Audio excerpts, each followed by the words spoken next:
everyone, welcome to another episode. Today we're going to be talking about the Rings of Power, episode 3. Manish, what do you think about it? I thought it was okay. I thought it was okay. It was good. There were a lot of good moments, but in terms of the narrative, it felt like it's one to connect to the previous episode and the next episode. It didn't feel like a major plot forwarding material in there. Yeah, what about you? What do you think? I'm trying my very. You still don't like it, do you? No. There were a few things I did like in it, and I do want to highlight those things because I tried to after our conversation about the first and second episode. I did go back and watch it as someone who didn't know anything about the lore or anything like that. So there were some good things that I thought were in this one. I thought this was better than the second one, but maybe the same as the first episode. Yeah. It is still moving at a snail's pace, but I'll come on to that in a second. So some of the good stuff was, again, we get to see Numenor in this, and that's actually quite a big thing. That was amazing. The architecture, the CGI they've done to make that place seem real and just looked amazing. I can't fault them for that. Like I'm gonna say, like, I'm a big fan of their cinematography in this. They're recreating worlds, like I said in the first episode that we did, that we're recreating worlds that we wouldn't have seen before. Now in the actual books itself, there's not a lot written about what the land looks like. And it's a good thing that they're showing us what the land looks like, because there isn't that much written in the books. But then also we know that Numenor, there's a big thing that's going to come up in it. Spoiler alert, it's the fall of Numenor. We just don't know where we are in terms of the timeline here. But Numenor looked fantastic. I like the fact that they gave Eleni, which is Isildur's father, they gave him... That was a mad little reveal, that Isildur, showing us Isildur, basically. Yeah.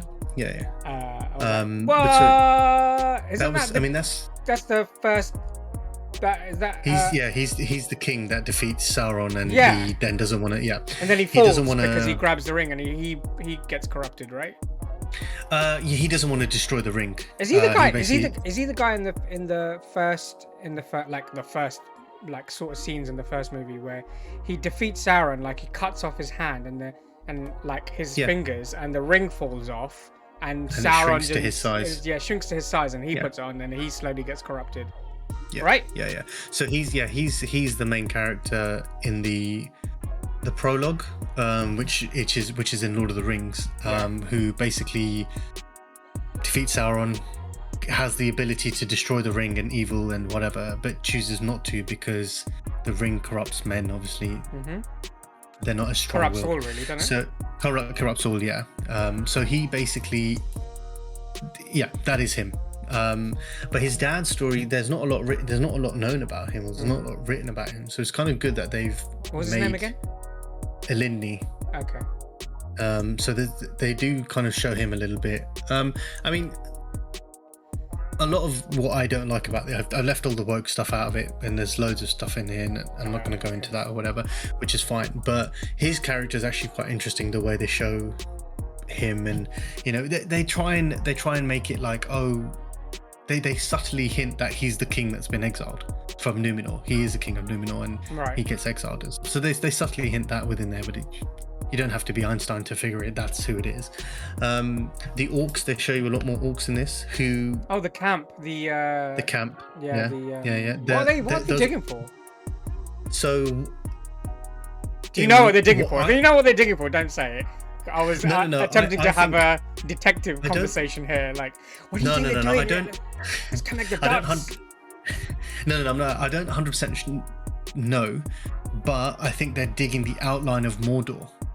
Oh. So you mean those trenches? Do you mean the trenches that we see in the movie? So that I think what it is the. So do you know in the bit where they're in the library and she realizes that, I mean, this is the comments, that the mark of Sauron, if you turn it sideways, it's Mordor. It's like it's the first time they've seen a map before, right? Yeah, and it's like you've been around for thousands of years. Surely you would try and anyway. I'll come on to that in a minute. But I think they're actually building the trench, of which the wall sits on in I Mordor. gotcha. But it's saying they were like, one of them was like, oh, they're searching for something. Well, it's basically in the books. It's kind of like it's a backup plan. Basically, if Morgoth did die, then this was the secondary plan to build another fortress. Right. So they're basically building the outline of the trench, which I thought was quite clever actually, because there's a bit where one of the elves in the first movie says that we can't sense them or they can't see them, but it's clever because what they're doing is they're building a trench and then they're covering it with like a top that looks like land. Yeah. So that, and you do see it. There's a scene where I just assumed that was because orcs don't like sunlight, so they don't like sunlight. No. They're continuously keeping the parts they dig in darkness. Yeah, and that's why in the Lord of the Rings, the Uruk-hai are so, they make a big deal about that they can move during the daytime, whereas they're just elite. They're just elite, of course. So they sorry, just complete side note. I was looking at videos of Uruk-hai, mainly because editing the previous episode, I was looking for content to stick in there, and there was someone's made a video or videos of individual Uruk-hais, but by their names, and in the comment sections there's people like, oh, this guy was such a good general, he took care of his troops, he was so nice, he was so merciful to the people, he just like all he did, he was good at 9 to 5, and then he went back home, and it was hilarious, man. It's hilarious. You do get that from the first one. Uruk-hai sympathizers. Yeah. Yeah. So yeah, no, the orcs look like orcs. That was that was a good thing. Let me move you back to Halbrand. You were talking about the. Yeah. So he's Sauron. I'm 90%. Okay. So I said it in the last episode that he is Sauron. Yeah. And I'll come on to that in a second. But something did.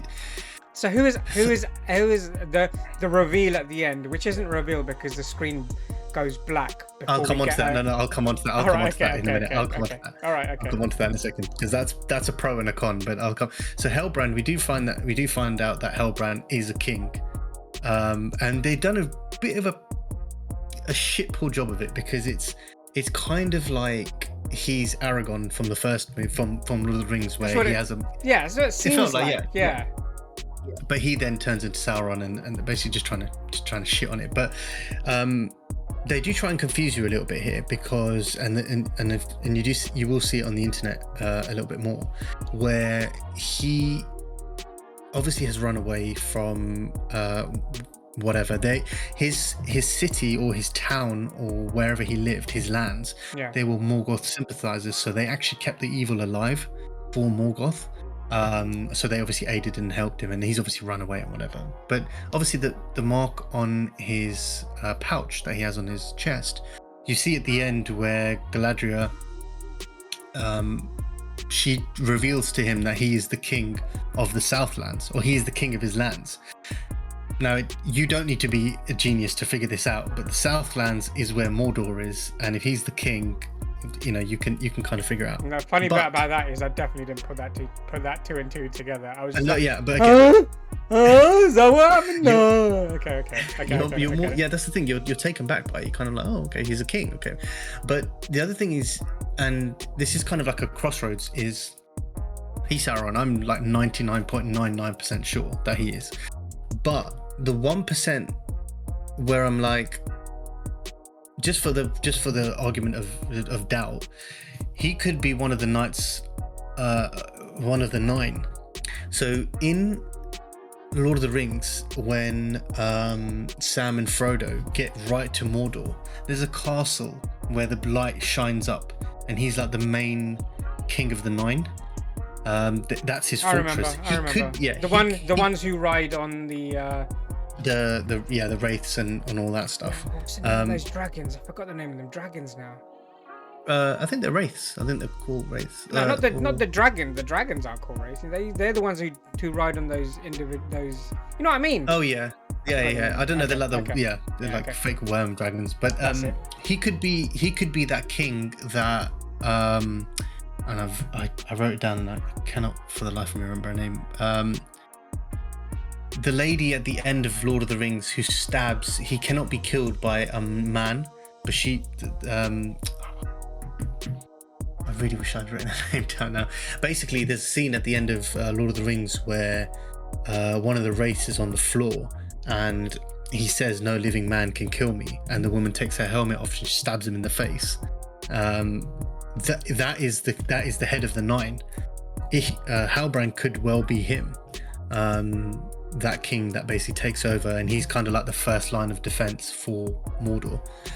So they try and confuse you there, and I am actually a little bit confused because I'm 99% sure he's Sauron, but there's 1% chance he could turn. You are more sure last week, or a little sure this week. I'm 100% sure that is Sauron, and he basically. So who is Adar? Okay, right. So we'll come on to that now. Yeah. So these are the cons of my cons of the show. But right. Adar is an elf. He's an elf. He's not Sauron, and I don't know for the life of me why they blurred it out. He's a corrupted elf, yeah. I don't know why for the life of me they blurred it out when the whole episode is called Adar, and he's the one that we need to see. So they've just been like, yeah, and it's like. So that's number one. Like, when I said that the show's moving at a snail pace, you have to. There's a part of you that has to relate this back to or compare it to a House of Dragon. In 15 minutes of the first episode in House of Dragon, episode 3 of House of Dragon, you get more character progression in 15 minutes than you do in all of all 3 of these episodes could have been condensed into like 2 episodes, or maybe like a little bit, maybe just like 1.5 episodes. They're really just stringing it out, and it's like, it's so annoying because it's like, why are you doing that? Like, you could have shown Adar. It would have still been a surprise that, hang on, why is there an elf head of the orcs? Why do they? It could be they've not revealed it, and they do reveal it next week. And all your theories about that you spent the last 5 minutes on could be completely wrong. But but we'll see what they do there.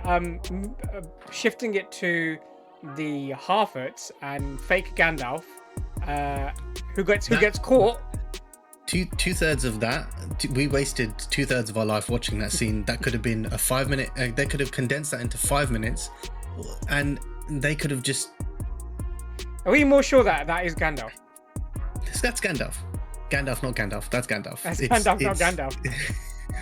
But yeah, Harfoots. They're okay.